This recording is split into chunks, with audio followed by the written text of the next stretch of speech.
Welcome to another Between the Sheets video in which we're going to be discussing the World Development Indicators, current health expenditure as a percentage of GDP. With me, Duncan Williamson, February 2026. The data come from the World Bank Group, and there's the URL, the page you can go to directly. Free access, free download, and free to interrogate. The dataset has a start date of the year 1960, but actually there's no recorded data until the year 2000 for any territory. And while there is data for the year 2024 for some territories, most territories only record data up to 2023, and that's when I stop. You'll find that I have presented the data in this way. Country name, country code, although I don't use it, indicator name, I don't use that except once, and then 2000 all the way to 2023, but do notice some territories return nothing, zeros. And the dashboard.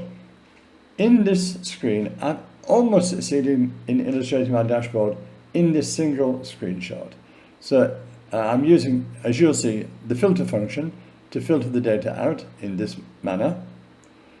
From there, I create two graphs, in this case for Gabon, using forecast by ordinary squares and forecast by using the FORECAST.ETS function. Along the way, again, you'll see the functions I use to create my descriptive statistics, my quartiles 1 and 3, my outliers using the lower and upper inner fences. I'm also showing how many outliers there appear to be in the data for, in this case, Gabon, and that's borne out by the box and whisker plot, which also shows one outlier for Gabon. The data from which this is created, I've put here. Ordinary squares, FORECAST.ETS, which I've also put down here and here. And for the ETS method, I'm showing the lower confidence boundary and the upper confidence boundaries as well. So all of that comes from this relatively large data set in a quite simple way. The dynamic array functions I've used are filter, by row, sequence, FORECAST.ETS, and FORECAST.ETS conf_int. I'm calling them the traditional functions: transpose, intercept, slope, percentile, and count ifs. They're the only functions I've used. I use the Inquire Add In that most people have never heard of and don't have. I don't know why, it's not very well known, but I use that to go and find all the formulas I've used, functions and formulas, and let me just point out a couple of things. First of all, it finds them really very easily. There's no work involved in getting it to create this entire list. But when it does so, I don't know why, because it's very old-fashioned now, it includes the array function curly brace at the beginning and end of every one of my functions. I say down here, later versions of Excel don't show these braces anymore. So you're used to, and so am I now, used to using formulas and functions like this, this, and this. There's three examples. Not with the braces. Finally, it's using the row and column convention in Inquire Add In, not A1, B1, and so on. It doesn't matter, the answers are the same, but if you're not used to RC, then you might find a little bit of getting used to it. So from now on then, all the work I'm going to do is in the Excel file itself, which you can download from here completely free of charge. Thank you for watching as we get ready for the next stage. Thank you. Firstly, let me mention the Inquire Add In. I recommend you go and find it. It isn't available to everyone who has Microsoft Excel, some, but here it is.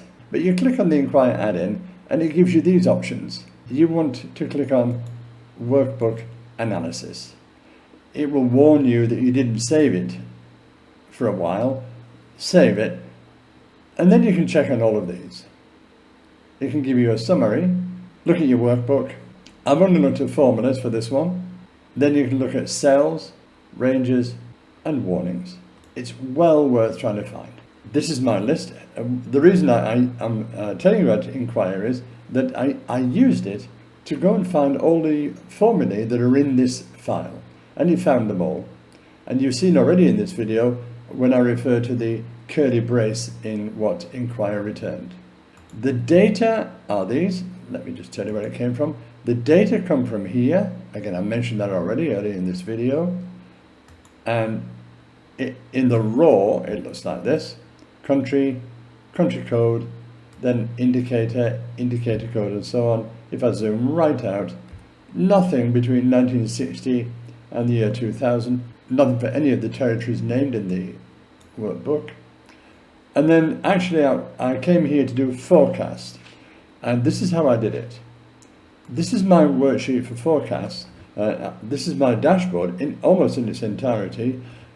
As a matter of interest, scroll to the right and the data set is there. I'm working from this because this one is my raw data set, which I never do anything with. I leave it and then I copy it, and this is my working data set. What did I do? There's a data validation cell. I chose Gabon. Actually, I can choose United Kingdom.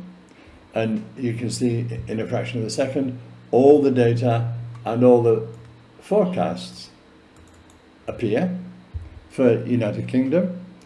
Everything updates where it should do. All the data here, the descriptive statistics. I'll show the formula in a second. My outlier calculations. My OLS, ordinary least squares method calculations. My ETS method. They're all here. Scroll down a little bit. That's everything. That's everything I did. My filter formula, filter, BW10, CT275, over on the right hand side, that's the data set from there. And then my include is AE10, AE275, which is the country name, which I've set to equal United Kingdom in this example.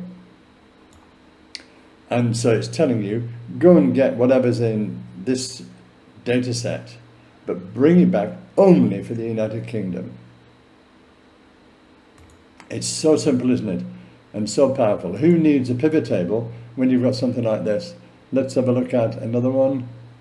Croatia. Just because you can. Purely randomly. Scroll down and grab Mali. And that's it. That's how to get the filter function. And I've done it horizontally because the data set's horizontal. I could have transposed it and I didn't. And then over here, just to draw the graph nicely, I've repeated the 2023 data for my OLS calculations here and here. This is why, if I don't do that, watch what happens on the graph. There, you get a discontinuous line, which is the true line really. But just for cosmetics, I include it there and it closes the gap. I've actually done the OLS, intercept and slope functions here, hence M17, there it is. And in M17, there's my formula, can I click? L14, my intercept, I'll show that in a second, plus L17, L21, multiplied by M14. That's my ordinary squares using array function functionality, so I don't need to do this once and drag it down. And my intercept from here, A10 to X10, A9, which is the year. So it's known Y, known X.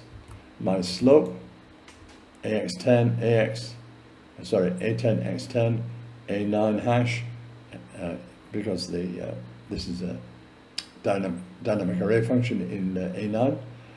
And there you are. Then there's my intercept and slope, ordinary least squares, bring that down to here, and it's done. My ETS method, this one. Again, I've done it the same way. I'll try and keep things on the screen at the same time. It just says transpose P17 for the forecast. And the forecast is all here. FORECAST.ETS 017, 021, that's the year. A10 hash, the data. And then A9 hash, that's the year. And that's all you need. Press enter. Because I'm using dynamic array functionality, it spills down entirely. See the blue box outlining? It spills down to this. There's my lower confidence boundary, which is the forecast minus my forecast.ets.conf, which is largely the same as the forecast.ets. One big exception is you set the confidence level at 0.95, 0.68, 0.99 as you wish. I tend to go with 0.95, 2 standard deviations. And the upper CB, it's P17, the forecast, plus the same as we've just seen for the lower. All fairly straightforward, all standard. Stop the video, look at my file, and you can work your way through. For my descriptive statistics, I use the by row function. It's a lambda function, but this is the ETA version. It's very simple. So we say by row $10 hash. In other words, there we are. All my raw data for Mali, and then I want to find the average of it, and that's it. I've done it for the whole of that row. Drag that down, and then all you do is you change average to median. Make sure you get the dollar sign there so it doesn't go haywire. Standard deviation, skewness, if I can, and so on. Max, min, range is a bit different because there is no direct function for range, so it's actually the max minus the min. That's what the range is anyway. And Q3 uses the percentile or the quartile if you prefer, and it's the 0.75, the 75% quartile, or percentile I should say, and for Q1 it's the 25% percentile, or the first quartile. Interquartile range is just the difference between those two, and then my lower inner fence, it's J22 Q1 minus 1.5 times J23, the IQR. Why 1.5? Do your research on that. Why it's 1.5? Look for the Tukey's fences. T-U-K-E-Y. John Tukey. T-U-K-E-Y. Where he got 1.5 from. And the same for the UIF, the upper inner fence, J21 Q3 plus 1.5 times J23. Again 1.5, but plus this time, not minus. They're the inner fences. There is the concept of the upper fences, which I don't illustrate here, and in that case, you would use 3 instead of 1.5, plus and minus. The box and whisker plot, because of trying to use different things in different places, trying to keep it neat and tidy, I've got my data here for the box and whisker plot, and it comes out this way. It's a built-in Excel chart based on that. And remember, for Gabon, we had an outlier. We have no outliers for Mali. And if there are outliers, there are dots above that fence there, or there are dots below that fence there, but in this case, no dots. We've only got about 22, 23 years of data, maybe not enough time to find outliers, or maybe healthcare spending didn't warrant any outliers. Then finally, to the charts themselves, actual data, there it is, and then the forecast data.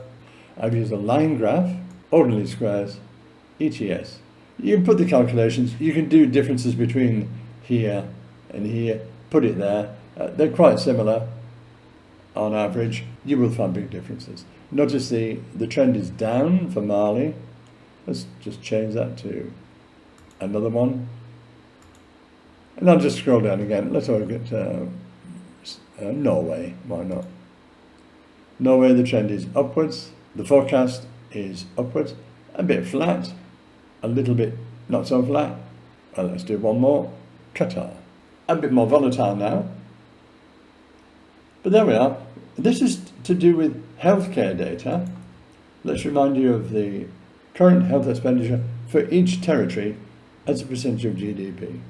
And they're all percentages, therefore. So these are all generally percentage points, percentage values.